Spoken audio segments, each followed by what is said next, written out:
All right, how's everybody doing? So I want to show you this some more arpeggios that you can use playing over, a seventh chord. And again, I'm gonna do it in the key of A. In fact, this little solo that I'm going to show you, or the slicks I'm going to show you, is from a song I recorded in a band called Jabach back in late 1990s. But it's built off the first four lines are directly arpeggios. So, but it's cool information, and you can use it in your playing. Like I said, over a seventh chord. We're going to be in the key of A. So the first arpeggio that you're going to play is an A7 arpeggio.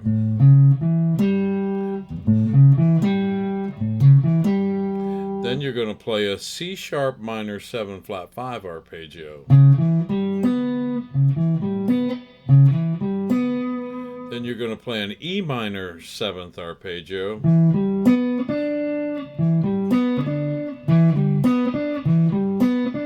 Then a G major 7th arpeggio.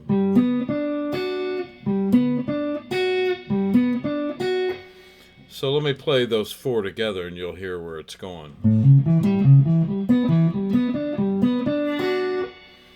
So all four of those arpeggios are constructed from the dominant seventh chord, or you can call it the mixollydian. Again, I think I told you I call it the dominant seventh scale, only because Joe Pass said that's what he called it. So, and it makes sense because you play it over a dominant seventh chord, and the mode thing. I get it. Ionian, Dorian, and Phrygian, and so forth and so on. I did that for a while, and then it just didn't click, so to say. I mean, I get it. If you use those terms and you use it, there's nothing wrong with it. It's okay. It's good. But I personally don't call the mixollydian scale mixollydian. I call it a dominant seventh scale. Anyway, it's neither here or there. It's tomato, tomato. So anyway, this idea that I came up with, I'm sure someone else has done the same lick, maybe. But you're playing, like I said, an A7th, and then I went to the third of the chord, the A7th chord, which is a C sharp, and started and diatonically played, in intervals of third, and came up with that C sharp minor 7 flat 5 arpeggio. Then moved up to the fifth of the chord, the A7th, which is an E note, and played an E minor 7th, E minor 7th arpeggio. And then I went to the seventh of the chord, which is a G note, and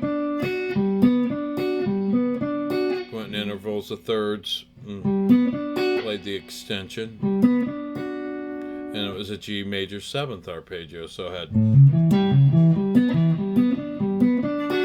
and it really outlines that seventh chord.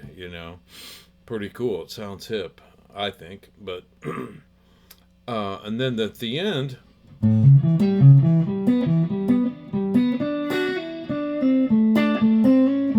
I kind of ended it with that. So, and the song was, like I said, it was.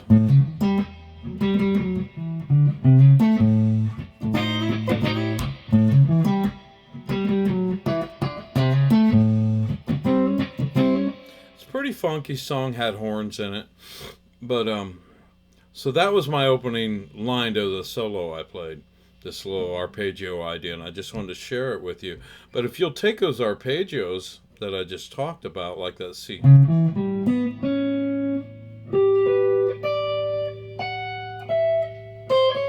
You can play off of them.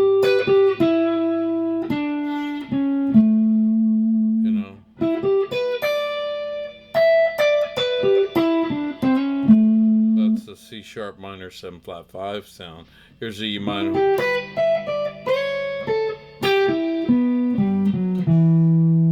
You know, all those sounds will work over that A7. And I think the main thing is you got to have target notes. I call them target notes to land on. You know, like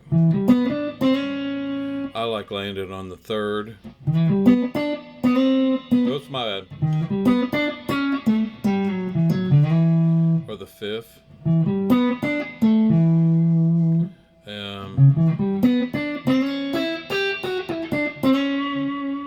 A G7.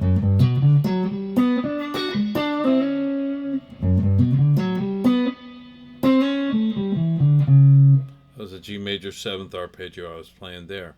So if you learn to use all those arpeggios, it'll make your playing sound it'll sound hip, you know.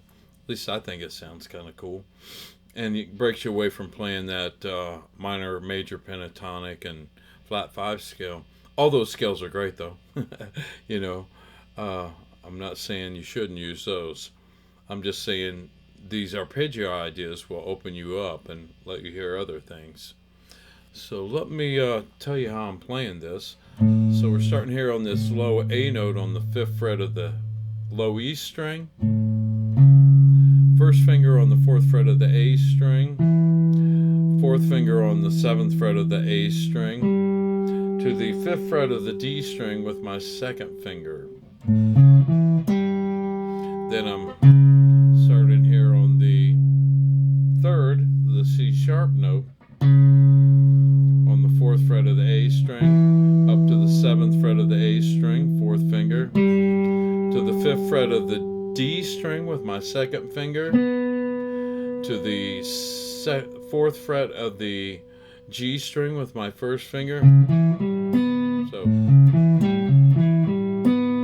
I'm going to do the E minor, start here on the 5th, the E note, 4th finger on the 7th fret of the A string, 2nd finger on the 5th fret of the D string, 2nd finger on the 4th fret of the G string, 4th finger on the 7th fret of the G string. So now we have.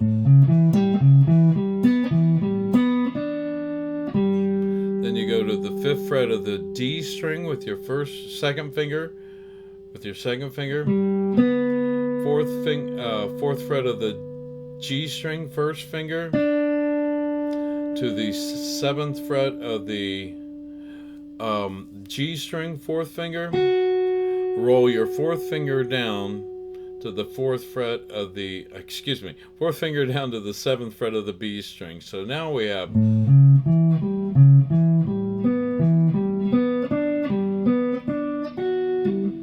There, once you get to this 7th fret with your 4th finger, you pull off down to the 5th fret, and then you do a shift with your 3rd finger.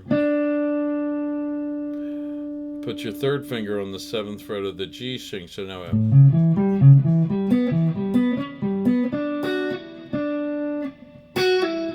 Yeah, 3rd finger.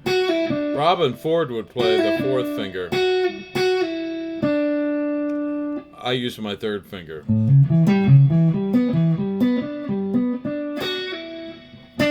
I keep wanting to use my 4th finger. That's funny. So.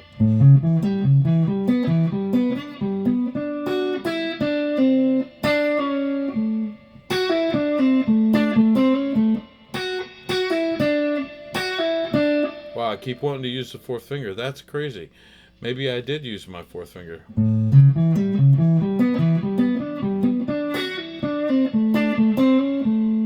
That's how Robin Ford would play it. And Robin Ford's so much, he's out there, man. He's great. So I know, but he talks about how he uses his 4th finger a lot.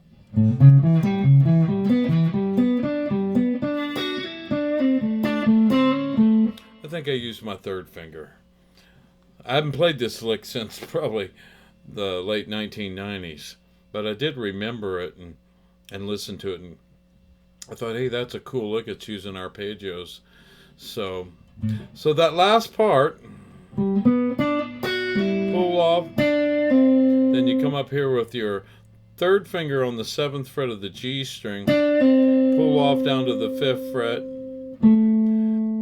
to the 7th fret of the D string, roll it down to the 7th fret of the G string, back to the 7th fret of the D string, then 5th fret, 1st finger, 6th fret, 2nd finger, and that's on the G string, end on the 7th fret of the D string, 3rd finger.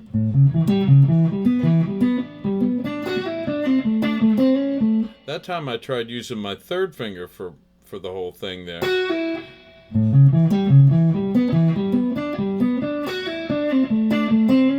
I think the 4th finger works better because you're doing that roll there. If you try to use the 3rd finger, it's kind of odd.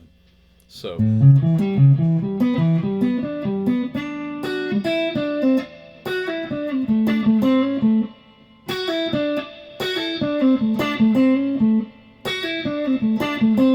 That's with the 3rd finger. Last part. One more time, slow.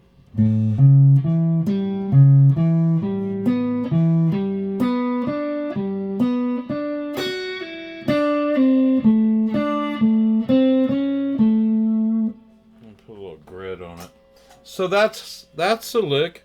And again, what you want to focus though is those arpeggios. Try to learn them all over on the fretboard of your guitar. So I'm gonna try to play this thing with a track, kind of a funky track here, maybe.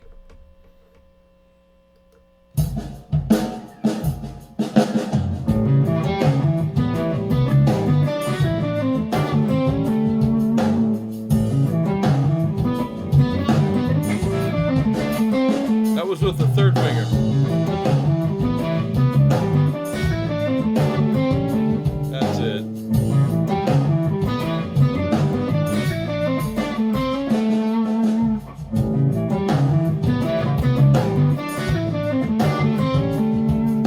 My 4th finger this time. Do it the way Robin Ford would have played it.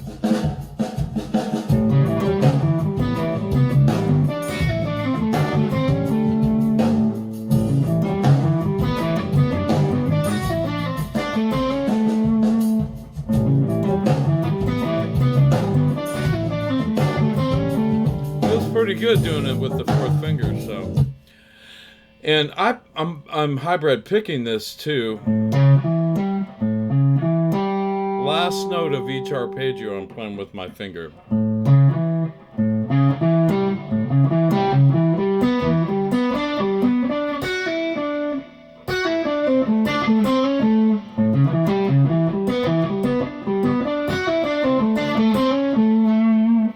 Anyway, that's the lick. It's pretty cool. And again, work on those arpeggios, and I think you'll once you start using them, you'll see how they work.